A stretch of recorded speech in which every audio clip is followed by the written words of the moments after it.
But cool. Kia ora everyone, welcome to another Digitiverse How-To Q&A session.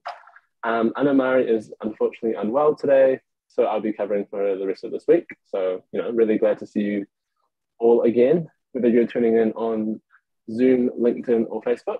And yeah, we've got Casey from Amplify here. He's going to talk about how to host online events where attendees can network, as you can see right behind me. And yeah, I think I'll just let you kind of get into it and tell us who you are. And then, yeah, any questions, put them in the chat or in the comment section on social, or if you are watching a recording of this, feel free to give us an email with any questions, and we'll pass them on.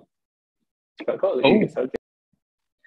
cheers, Tip. Really appreciate the introduction, being here, and a chance to share it with your wonderful community.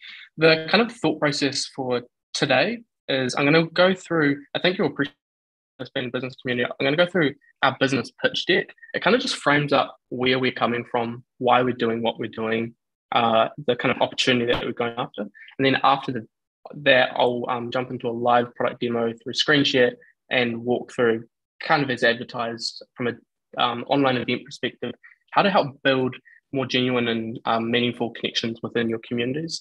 I guess there's an assumption within the framing here that community and events has become a huge part of the way the world operates now. So that's kind of like the thread. But nonetheless, I'm going to jump into screen share. And feel free to ask any questions in the way. Happy to kind of do Q&A as we go, but also we can go to that at the end. So let me just move some things out of the way.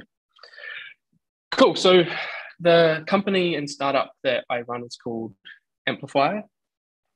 And the core essence of it, as you'll see on screen, is it's about enhancing human connection by design or through technology.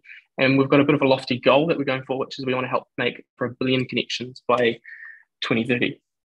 So some real important context and kind of our thesis of where this comes from as well is that the future is going to be more and more distributed. We're already seeing this. Of course, it was happening before COVID. COVID accelerated it. But even as we move past COVID, it makes sense as a trend of distribution as technology enables us to work from anywhere. We've got remote teams and all that sort of great stuff.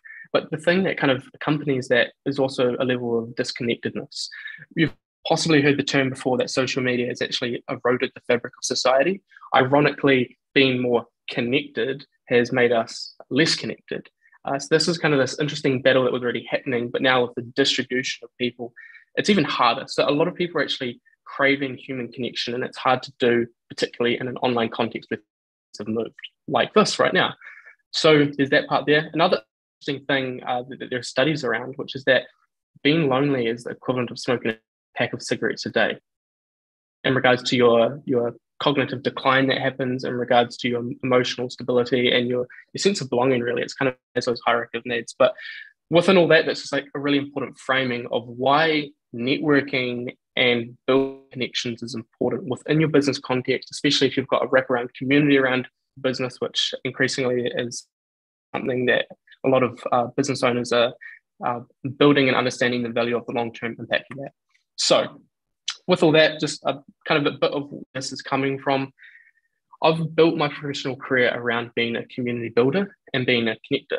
One of the things that I was involved in is I helped run the startup Dunedin side of the South Island, where we'd help entrepreneurs and founders as they were building out different ventures. Incredible team down there that I was very fortunate to be a part of. Through that, involved in something called Kiwi Landing Pad. It's now called Territory 3, where we had a community of or have a community of 5,000 founders, investors, entrepreneurs around the world.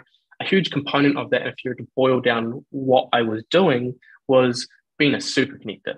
And what that means is I'd sit down or try and understand the challenges or aspirations for someone doing a venture and thinking, who do I know that will be a breakthrough connection that can really help them achieve what they're doing? So that's kind of the lens that I look at this through. I've run lots of online events, lots of kind of in-person events, but also always through the lens of how we can kind of help people with human connection. Okay, so that, and then my wonderful co-founder, Alex, who is just an incredible engineer, a visionary himself, a very hardworking person, a close friend. Between that, we've also got a team of 5 kind of grown out. So some context of where we're coming from. Okay, now diving into why you're actually here. So we've got the opinion that in the current state, virtual events suck. And the reason is, ironically, we're experiencing this now, and this is not on digital booths, this is the environment that most organizations are being forced to play in, is they're shoehorning the event experience into tools not designed for events. The reality of what that translates to is one-way lectures. So like literally this setting, like right now, I'm talking to a group of people where they aren't able to necessarily engage with one another at the same time. Yes, there's kind of Q&A through the written context, but it doesn't have the human interaction side that at a normal event, you'd have someone like speaking, like in person by normal, I mean, you'd have someone speaking and you could talk to the person next to you and kind of like build those interactions. That's the substance of what we're lacking. And if you really boil down to why events are important, is it's a twofold. There's two buckets of value. There is one is the information that you're absorbing, hopefully from someone that knows their craft. But the other side of things is you're meeting like-minded people that also care about that thing. So when you leave an event, quite often one of the kind of measures of value, you meet and build relationships with people that are aligned to what you're working on, what you're doing, where there's future opportunities together. That part in the online context is what really sucks and usually non-existent. So there are some workarounds. And this is what I actually used to do personally when I was running online events, which kind of morphed into what is now Amplifier. Essentially, the option that most online event hosts or community builders are left with, and that you may be left with if you're running online events, is spreadsheet hell. So that is where you set up an event. You might have your keynote speaker that's coming. You want to do networking off the back because you understand there's a lot of value for your attendees in doing that. But in order to do that, you've got one of two options, really. You can come into random networking where it's completely serendipity. There will be value that comes from that, but there will also be a lot of missed opportunity. There are some conversations that aren't aligned, and there are some people that are extremely aligned where the conversation just totally makes sense to happen. So the more you can kind of lean into that, the more value you get. The way that that's currently done is essentially doing things like on Zoom or eMeet, you'll set out breakout rooms and you'll have a spreadsheet, like a super spreadsheet. I don't know if you've ever done a Sudoku puzzle, but you'll see that kind of on the right-hand side where you're kind of matching, oh, this person should talk to this person. And then the next round with this person talking to that person. That's the way it's currently done. Super time consuming, super stressful to pull it together, relies heavily on your context and doesn't scale very well. Then you run into all sorts of interesting problems, which is like, as you'll see that you're probably reading ahead, attendees don't show up. Like things happen, like you get a phone call from someone and you have to cancel or not come to an event that you're planning to go to, or something hits your inbox and you've got to kind of respond. Like, life happens. You get people that can't come to an event that are in your lineup, and then everyone in your lineup now has a hole that cascades through. So say I go to an event and I'm an apology, the 5 people that the host had planned for me to talk to have a no-show. So that's like a big kind of problem that running networking online context that you run into. Of course, the room transitions can be clunky, also very stressful. And then the other thing that we kind of, I started noticing when I was running these, super quick anecdote, the context of which I was running these. So I was getting high performance founders across New Zealand, Auckland, Tauranga, Taranaki, Wellington, Christchurch, Dunedin, Queenstown, getting great founders from across New Zealand, putting them on a Zoom call, and I was putting them to back-to-back breakout rooms with each other where they could have a one conversation for 15 minutes, transition to the next person. 1 hour, and you get to meet 4 highly relevant people that are breakthrough connect. It was kind of like the way that this kind of started off. But what I quickly noticed is like, yes, I had some data points on Sally should talk to John. Quite often I'd get someone that would come in and be like, hey, I see Tip's on the conversation. Can I talk to Tip? And as a host, I wouldn't be able to be responsive. So that kind of framing up the current state of play, if you're wanting to have curation, and the reason you do want curation, is that it significantly enhances the value add for your attendees. Where this landed is we built Amplify, and I'll do a proper demo after this. It's just our pitch deck quickly boost through. But in the first instance, if you look to the right-hand side, you can create every attendee can create a priority list where they can start or upvote people in order of how they'd like to talk to them. Then what happens is the host, as you push people into breakout rooms and you go into a rapid one-on-one networking, it solves the aforementioned problems and it also empowers attendees to have agency in who they get to talk to. There are some divisions around machine learning where you drop someone into a room of 1,000 people and help them naturally align to someone based on what their needs or interests are, but that's kind of getting a bit further ahead. The bigger kind of vision and where this also kind of becomes relevant from like a business perspective as well is helping community builders. And imagine in this case, you're the community builder. You're, yes, coming as a lens from like a business, but also from the lens of building community around your business. So as a community builder, it's also helping you find members or potential customers.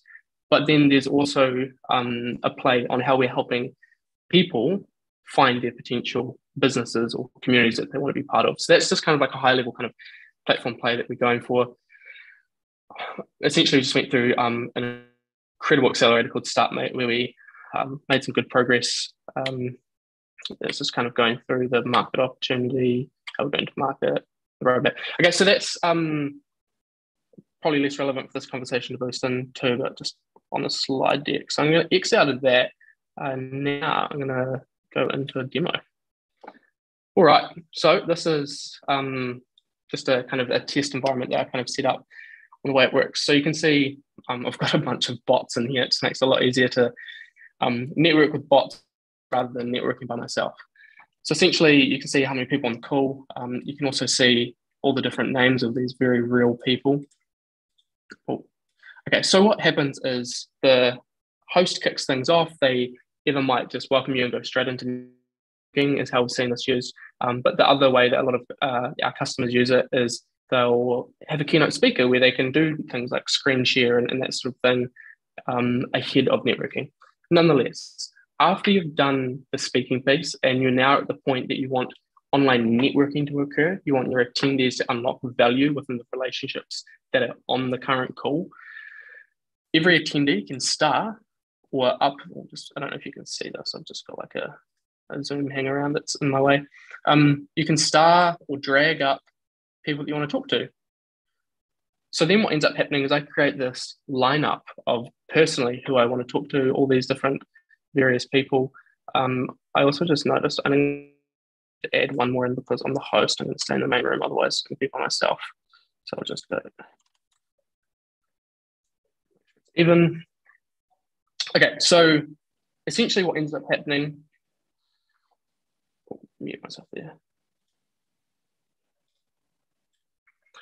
What ends up happening is I create my list here. And then as the host, I've got breakout settings. You can set for how long you want your attendees to network for. So let's say, normally you might go 5 to 10 minutes sort of range, but for this, we're just gonna make it nice and quick. So you hit start and you're going into a one-on-one conversation with people that also, that they're aligned with who you want to talk to. So it's like a pre-room. Then we're going to conversation. Of course, normally this would be a bit longer. Cool. So then it boosts into the next one. And it just works its way through, and you'll see this here is I'm the only one out of everyone that's kind of upvoted anyone. So my priority is kind of ranked the highest right now. It kind of, it's mutual the way it works, but it works its way through. So normally what we'll see is you might run 4 or 5 sessions for high caliber one-on-one conversations for people that actually want to talk to each other based on alignment.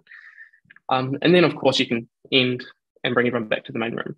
You also have the ability to do kind of group breakouts if that's what you desire, but the reality of the learning is less is more. If you put 2 people in a conversation where they can have time to have a conversation, it's going to be very different to, for example, when we're going into Q&A now, what our dialogue is going to be as a group will be very different to if you and I had a one-on-one conversation. And the same applies here. So this is really about the substance of building relationships. Anyway, we're only 15 minutes in, and that is actually the end of my demo and presentation. I'm keen to kind of kick this more into kind of a Q&A side of things, but I'll stop screen sharing. If anyone has any questions or kind of any thoughts around that, I'm more than happy to unpack that. Cool. Yeah, and if anyone on social as well, I think that's really cool. Like the whole, I guess, you know, all the rankings, all the breakout rooms and stuff, you know, like, you know, I wish we can get some of that here. So Not too bit of Yeah. pushing, but yeah. But cool. Yeah, I guess like a question we had was like, what's like good use cases for this? Like, would it be like bigger events or like one-offs or Yeah, it's a great question. So we see it for both. Of course, it only makes sense if there's enough people to be networking. At a minimum, that makes sense. It's like 10 plus Yeah. people. But we have customers that use it for one-off things. So, for example, Global Entrepreneurship Network, if any people on the call are familiar with that, it's an incredible group of people across New Zealand. It's a New Zealand chapter for entrepreneurship and a lot of leaders, community builders, that sort of thing. They ran their annual unconference on it. So they were able to better connect and facilitate conversations between their entire audience in an online context. Something else I haven't quite articulated, but I think something that we probably are all appreciating and experiencing is that hybrid is the way of the future.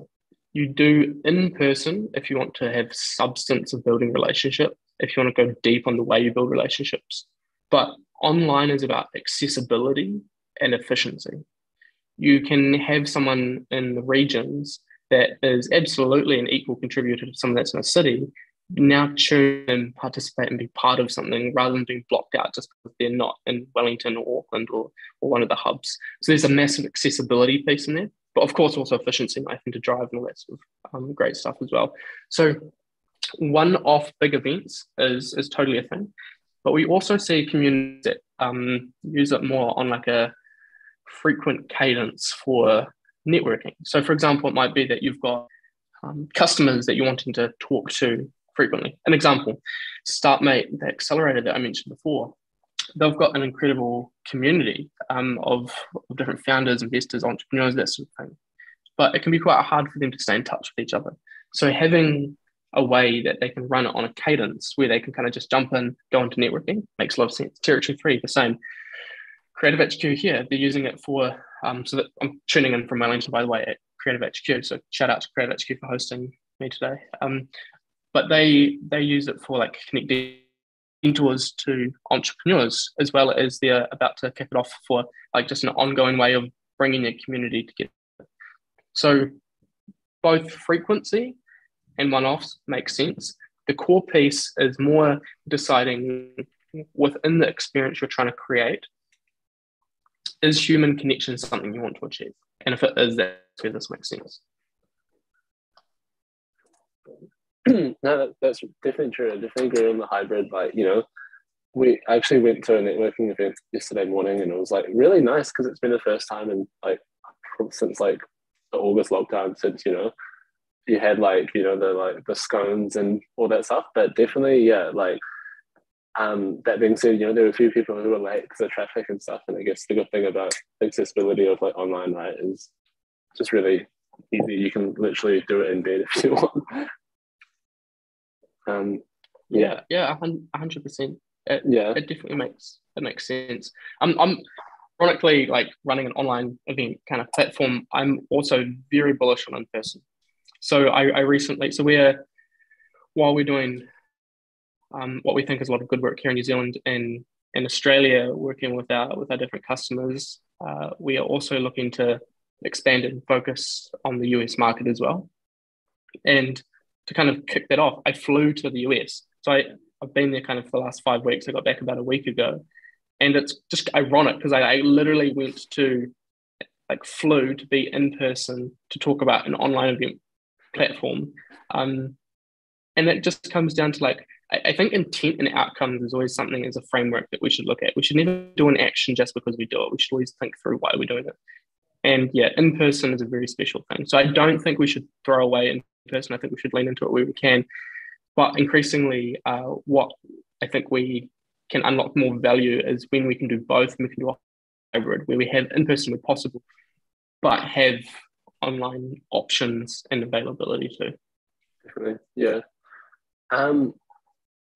The question we got is it? Do you think? Because I guess a lot of people, and I guess in our audience, I mean, not everyone, but some people like find it hard to get into a new tool, and there's like a learning curve. Do you think your tool at the moment, at least, is it pretty like, I guess, is it pretty intuitive at the moment? Yeah, it's a great question. And furthering that point, not only I think it can be daunting to take on a new tool. Like, let's be real, taking on a new tool while you're running an event is like even more stress because like there's a lot of pressure, right? Like you're putting your credibility on the line, you're bringing your audience you care about. There's probably something important around why you've themed it. So I hold that kind of very strongly in mind. The answer is absolutely yes, intuitive and easy to use. And I've built it through the lens of I used to really stitch myself up when I was particularly running startup demand and as well, where I would always be the event organizer and the MC. And that's like stress times stress because it's like you're trying to make sure like everything's kicking off and catering's looked after and logistics and all that sort of stuff. And if there's something that needs attention while you're about to like step on stage or speak, it's hyper stressful. So I almost have like post-traumatic like event stress syndrome. And from that, I've been a big champion in the team as well around we need to build this, and we have, and continue to build in a way that you can just easily use this tool where it makes sense. It's intuitive. It's so easy. So from like an event host perspective, like literally, you could just hit start. That button down the bottom, when I was sharing screen at the bottom, there was like the controls. There's like a start button. And even if people don't even upvote each other, they still get to go into back-to-back conversations and they won't go into repeat conversations. It's just that if they upvote each other, they go into the most desirable ones that they want to be in. But from an event host perspective, you don't have to worry about any of that or any of the lineups. You can just hit start and then when you're ready, bring everyone back. So very, very intuitive. There are other things we're leaning into as well. It's like, how do we make it easy for event hosts to also know like the outcomes of like how many people networked with each other and who talked to who and all that sort of stuff that frankly is actually really important intel around kind of trying to understand the value of the network in the first place. But yeah, huge fan of that. I don't know if you've also seen, there's another button that you probably may have seen on there, which was mute all. I don't know how many people on this call have hosted events in an online context before, whether it's like first time, some people veterans have done it multiple times.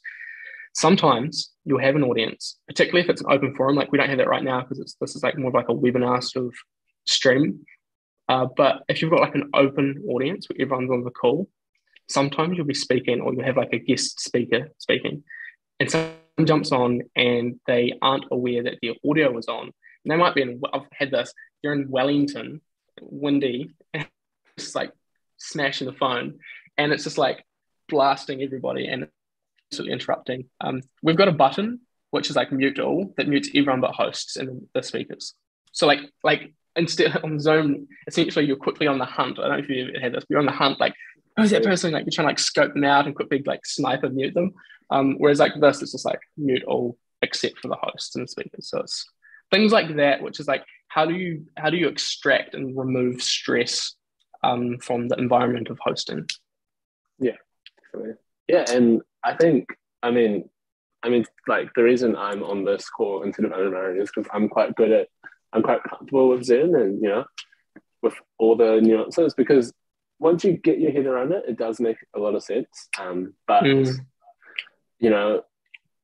if you haven't gone on it much, I guess there are a lot of different buttons. So it sounds like, you've, I guess the good thing about you is you've done many a Zoom. So it's cool that you've kind of, I guess, learned from that. And, you're like, oh, I really wish I had a mute all button. It's cool that you've, incorporated it in your like literal dream. So yeah, that's super cool.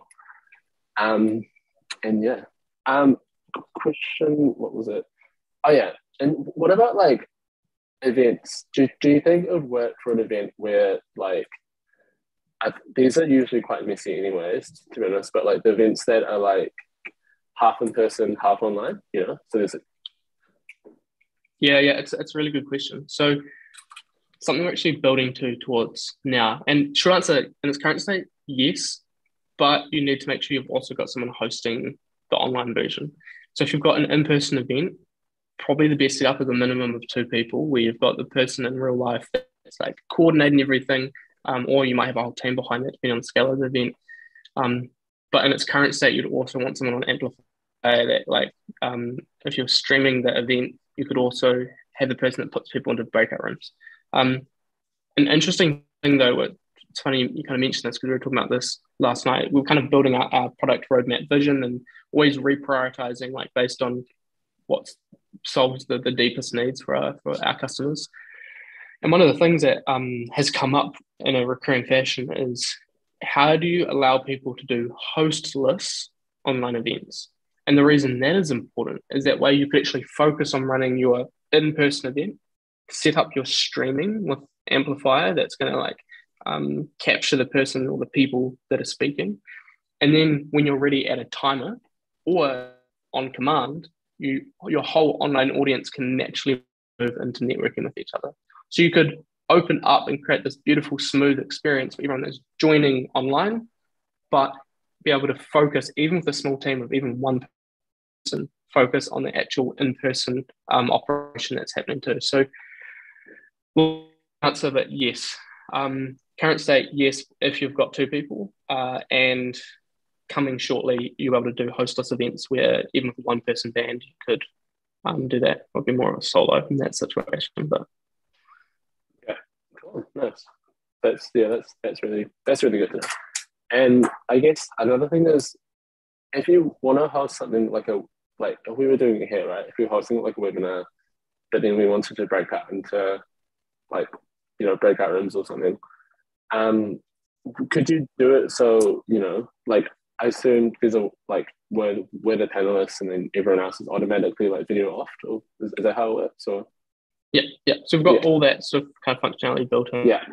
So it's one of the things we're pretty bullish on is there are expected tools in where we are as a world now within any online event platform.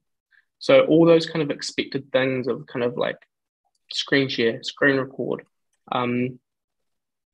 stage with panelists, with group breakout rooms, with Q&A, all that sort of stuff. We are big believers in that and making sure that that's like easy, intuitive, and good to go. But then also leaning into the next step, which is what's neglected, which is the whole human connection piece. But I guess it comes from the lens of like, you shouldn't have to run an event on 2 different platforms to unlock the full event experience. We want it all kind of in the one place. So yeah, it's that anything that you're kind of expecting from your normal tools, Amplifiers leaning into. Yeah, nice, amazing, cool.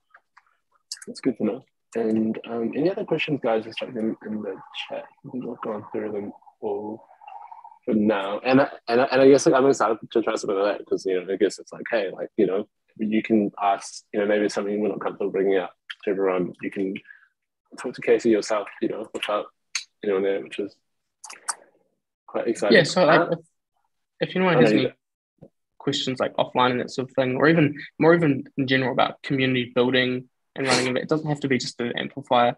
I'm very passionate about how you can empower your community. I think a big distinction as well, just like this is not a thought of, and this is from a guy, David Spinks. If anyone's read the Business of Belonging, it's an incredible, CMX is this whole kind of jam that is very much a thought leader in the community building space and known for kind of bringing towards the first framework that thinks through how community building has massive tangible benefits to a business. Within that, there's a lot of incredible things that he kind of goes through, but one thing in particular that I think is easy to grasp and a great starting point for this conversation is the difference between a community and an audience is that with an audience, you're giving one-way value. With a community, they help each other. And that there's this like exponential value that's unlocked when that's the case, because you'll still be helping them as well, but there'll be a conversation happen between 2 customers where they help navigate something, or 2 community members where they help kind of navigate something. And then they build a sense of belonging, and they it increases their level of engagement for the different activities that you do. There's just all these kind of cascading benefits that happen from that. But that's the key distinction. Audience is a one-way relationship, you're giving. Community building is where your community help each other.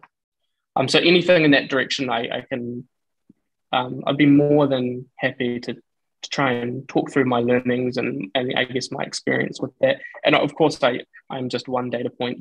There are lots of probably better thought leaders in the space on that. But I definitely back myself that I can probably at least connect you in with the right person relative to what you're doing as well. Yeah, amazing, cool. Yeah, that's definitely something we're looking into ourselves. So I definitely will let Anna-Maria, when she's better, get in touch with you, because that's something, I guess, for these webinars we definitely want to make them a bit more interactive and a bit more like fun and something. So yeah, so definitely we'll get in touch with Anna-Maria when she's back.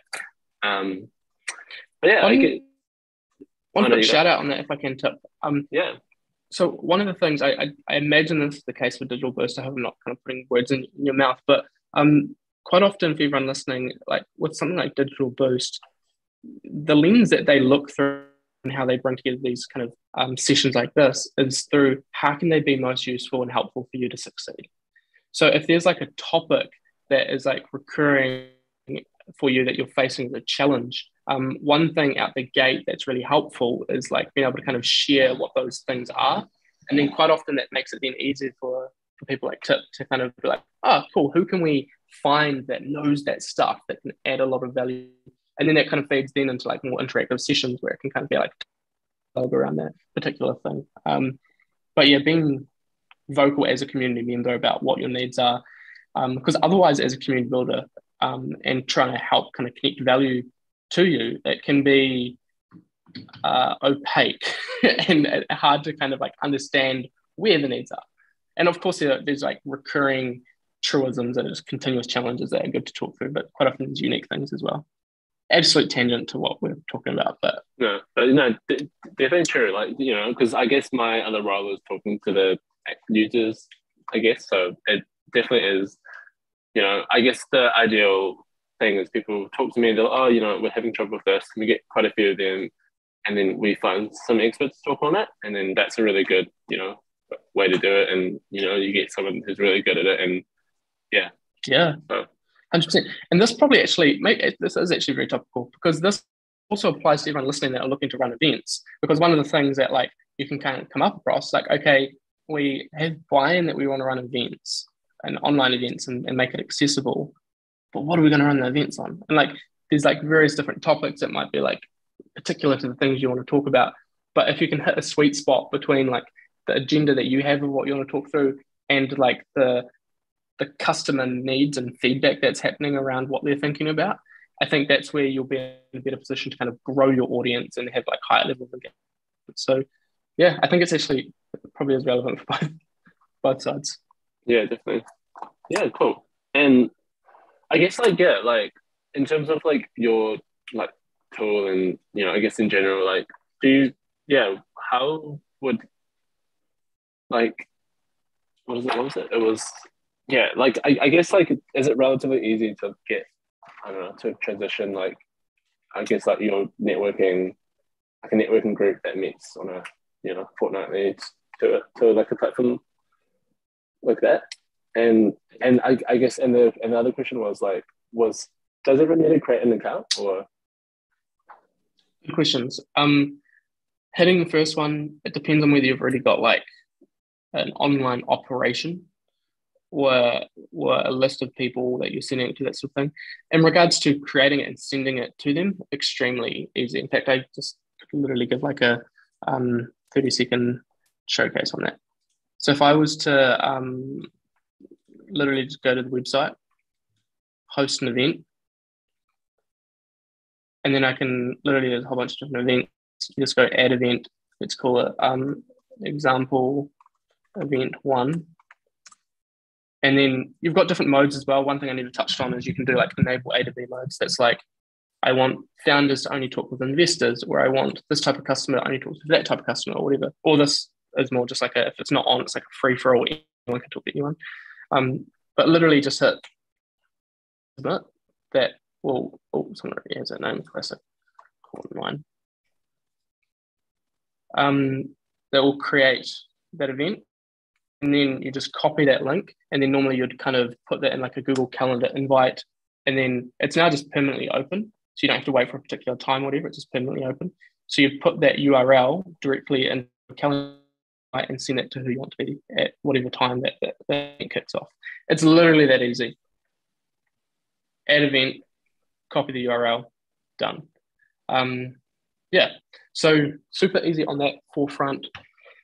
Second, remind me the second question. It was, do you need to create an account to join a session? Correct. Okay, so in the current state, yes.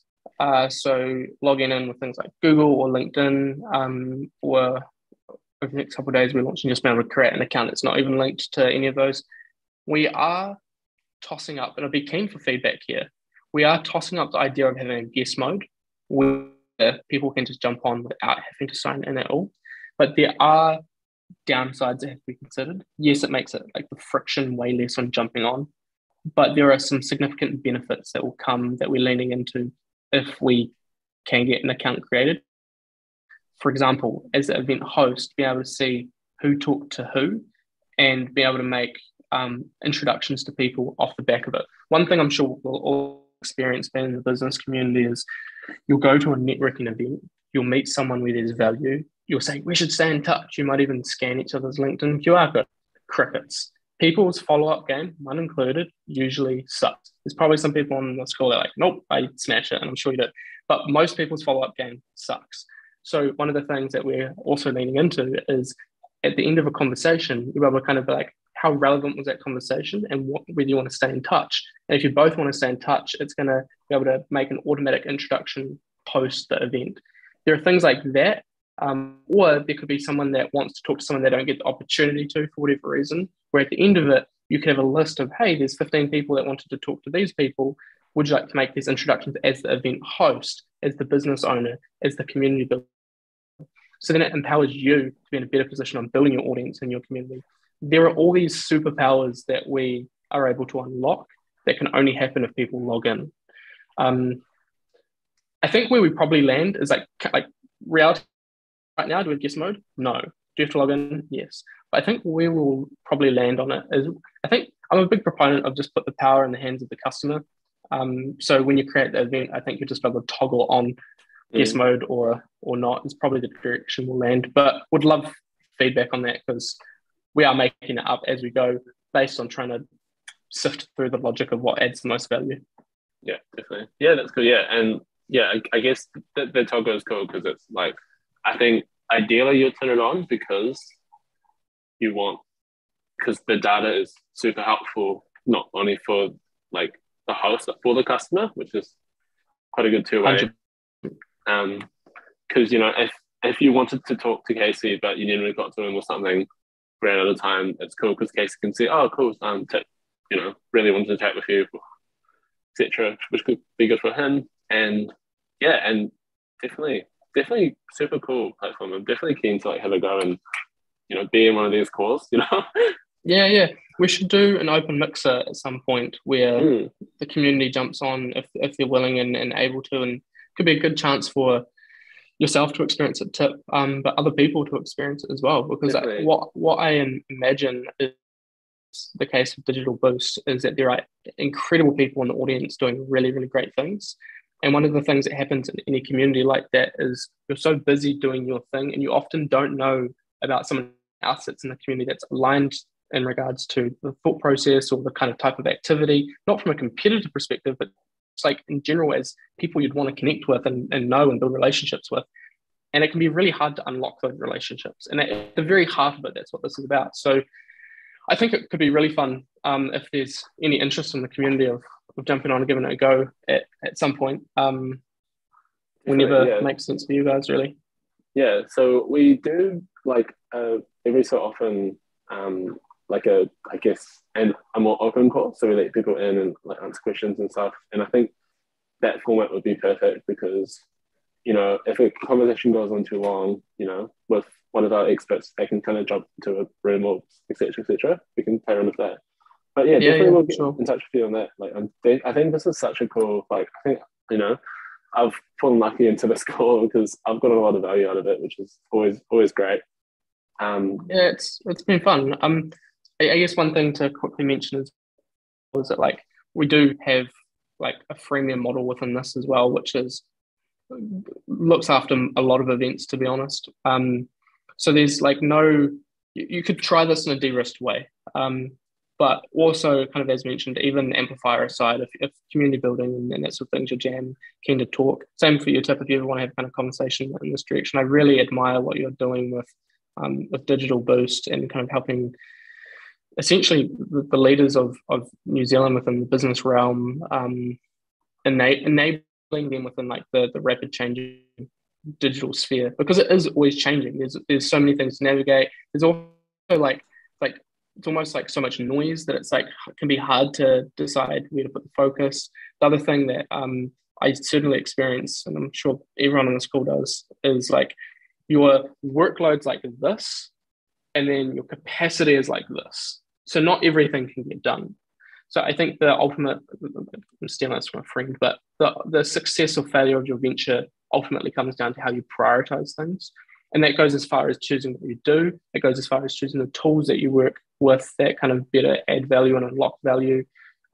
There's a whole raft of different things in that direction. So yeah, I really admire Digital Boost for kind of stepping up in that side of things.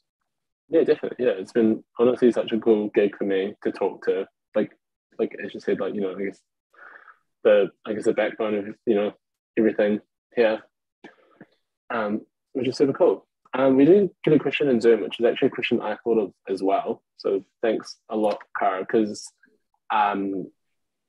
because I work in education as well. So is anyone using this in education, like online lecturing, etc.? Yeah.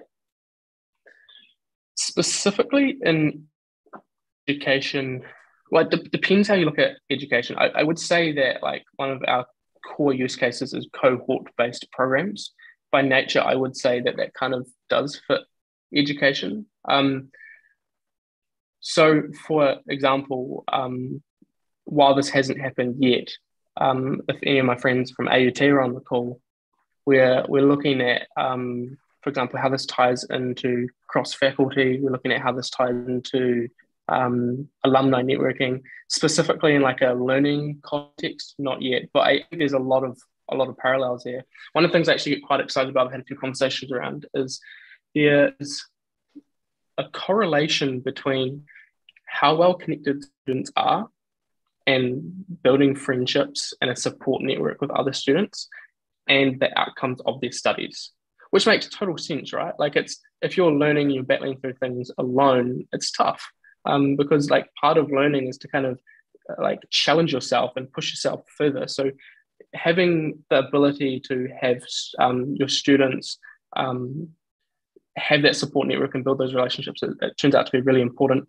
And with the move towards accessibility and a lot of learning happening in an online context, it's actually harder than ever for students to build those meaningful relationships. So short answer, no, but if you're interested in doing a pilot, I'd love to explore what that might look like. Yeah, definitely. Yeah. Yeah, thanks, Cara, for that question. Yeah, doing digital great question. Innovation and plugin collaboration, blended online and physical. Yeah, Yeah, for sure. Yeah. And yeah, just to add on your point, Yeah, I think that's. I think that. Yeah. Oh no, you go. Oh, I was just going to say, yeah, great question. I think it makes sense. Yeah, definitely.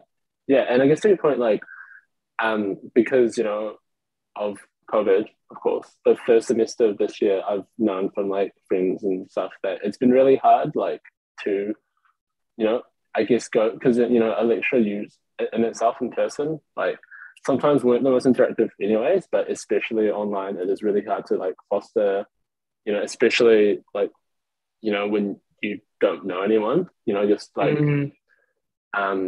you're starting study for the first time, or you know, or you've switched course, or you know, that kind of stuff. Like sometimes it's hard to, you know, because I guess one of the best parts of university, which I feel sorry for, you know, the people who started this year, is like, I guess, making those connections and friends and I guess study groups and everything. And like, you know, I've heard that from like the Teams or the Zoom ones, that sometimes the lecturers literally just pick random people and you go in this like a random breakout room and you're like, hey, like, you know, some tips, like, and stuff like that. So yeah, I think there is definitely room for that. So, if anyone does want to try it, definitely get in touch with Casey because it sounds like there's quite a good opportunity there. And again, try not to speak too much, but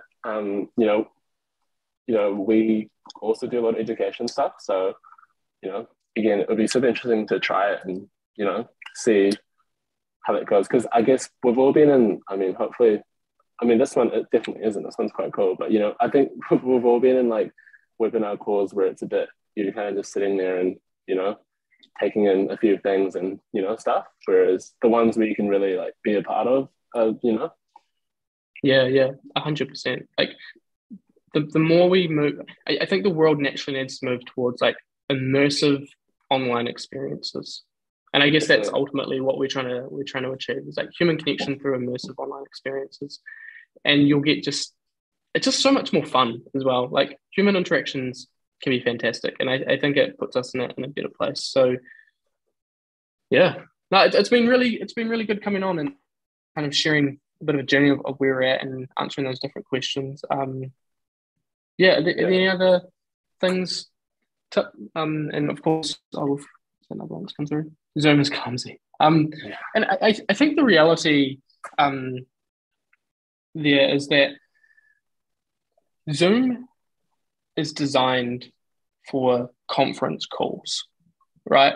They're not trying to do a big play, and same as Teams, same as Google Meets. They're not trying to do a big play on making this incredible event experience. They're competing ferociously with each other for general conferencing space.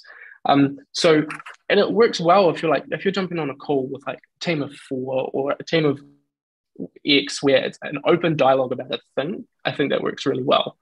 But the reality is that it's now become, because it's like the stable platform that everyone's just used for that, it's become by default the way people try run events by shoehorning the event experience into a tool that is not designed for events. So it's a fundamental mismatch. And I guess that's what we're trying to shake things up and say, well, this is an opportunity to reimagine things up and say, like, what do we want out of event experiences? What are the outcomes? What are the experiences we want to create? And Zoom just isn't it. So yeah. I 100% agree. I am, of course, extremely biased being I run a event platform, but I agree. Yeah, definitely. Yeah, no, that's definitely a good point. And I think I'm really lucky to have fallen into this because again, Anna is meant to cover this, but I've fallen into it. But this is definitely super interesting and definitely like a conversation. I think we'll have a chat offline, and I'll it won't be like what you mentioned when you connect and this silent whispers in the LinkedIn DMs or whatever. But I think like I think a lot of our users, we've got feedback that they want to communicate more with others in the industry, or others in their field, or doing similar stuff in other industries.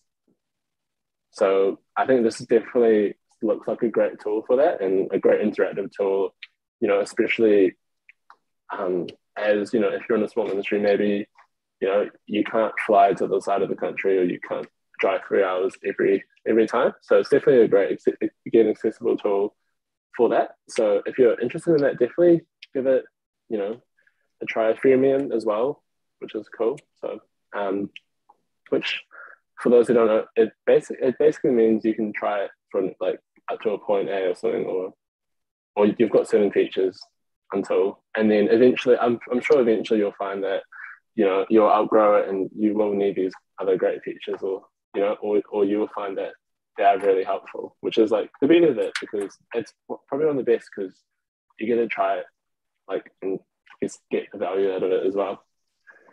Yeah, sure.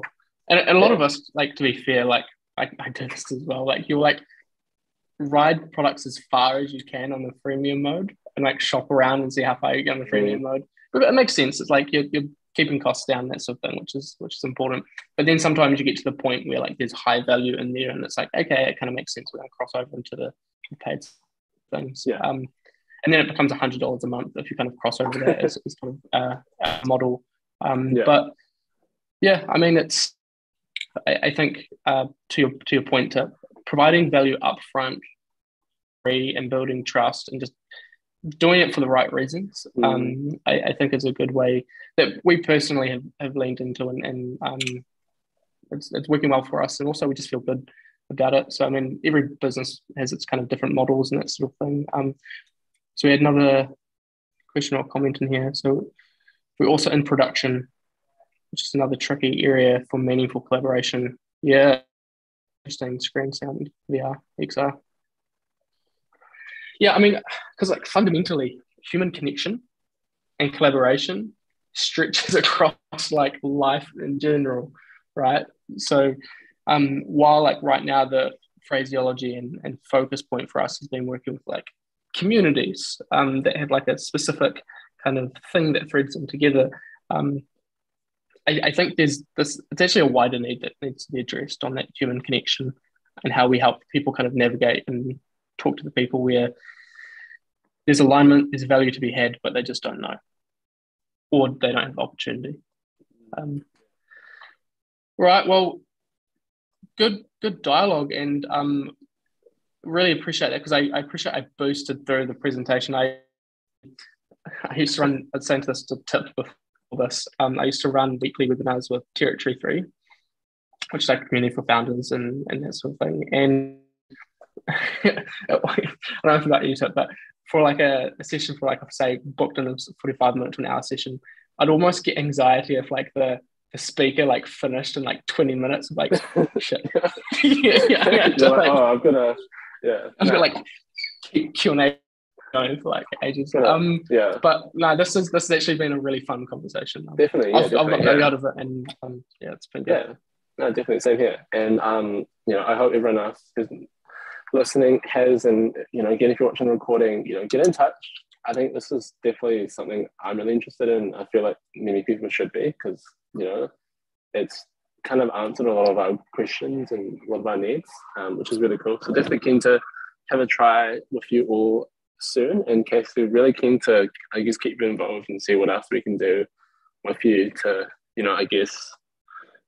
grow your platform while giving our users, I guess, showing it to our users as well. Because I feel like I know for a fact, talking to them, a lot of people will get great use out of it. And yeah, unless we have any closing questions, do you have any closing thoughts on any messages or shout outs or whatever? Yeah. I guess my closing thought is, if you're running online events, it's just super important to look at it through the lens of what value you're adding and talking to your user base and the people you're trying to get on. And if you've got and it's like for any business, right? If you've got close proximity with a feedback loop of that you're adding value, that you're choosing topics that they care about, you're trying to get buy-in from them as well. I think online events is an incredible way that you can kind of reach your audience. And then if you're bold, try to take it that step further on how you actually build a community around that. And there's some incredible examples out there. I think Culture Amp's a great case study on building an incredible community where it has meaningful impact for business outcomes. And you can thread it from the heart of it helps people and it is meaningful, but you can also justify it in the boardroom as well. And I think that's a really beautiful thing when it actually strikes both those chords. So probably one of the most profound reads that from my perspective is David Spinks' book on the business of belonging. If you're interested in trying to understand it from like a framework perspective, why community makes sense. So that's kind of the angle that I'd suggest people kind of like independently validate whether they think this makes sense within their context. But nonetheless, it's exciting. Like there's, with kind of the globalization and accessibility piece, like you really can reach audiences and have customers that aren't necessarily in like your geo proximity. So I'm optimistic and excited for the future, and I think this is kind of like part of the puzzle on how we help with human connection. Yeah, definitely. And like as Casey mentioned before, it is like both using these tools and digital, and also flying to Texas for 5 weeks, which sounds really fun. Yeah, I highly recommend checking out Austin if you ever get the chance. It's one of the fastest growing cities in the US, and there's a massive influx of startup and business ventures kind of all going to Austin. yeah, highly recommend. Yeah. Yeah, no, definitely cool. Good shout out to Austin. But yeah, no, thanks everyone for joining, and definitely such a great session. Casey, thanks so much for taking the time and joining. Like as you said, you're like, oh my gosh, I've had to talk for 40 minutes, but it's definitely flown by. Been a great chat, and yeah, I guess we'll catch you all here tomorrow at 10. And Casey, do you have a contact? Do you think, is it LinkedIn, or is it an email, Yeah. or is it your website? Or I'll quickly drop it in Zoom right now. So you can find me Casey Davies Bell on LinkedIn. And so that's probably the best way to get in touch. Just drop me a message there. Okay, I'll check that in socials as well. And yeah, definitely, get in touch with Casey, and yeah, I guess Casey will talk to you soon, I'm sure. And yeah, I guess have a great rest of your day, Casey, and everyone else who's joining, wherever you are. And yeah. Thanks so much, Tip. I really, really appreciate you hosting us and having a conversation, and for everyone that's joined as well. Yeah.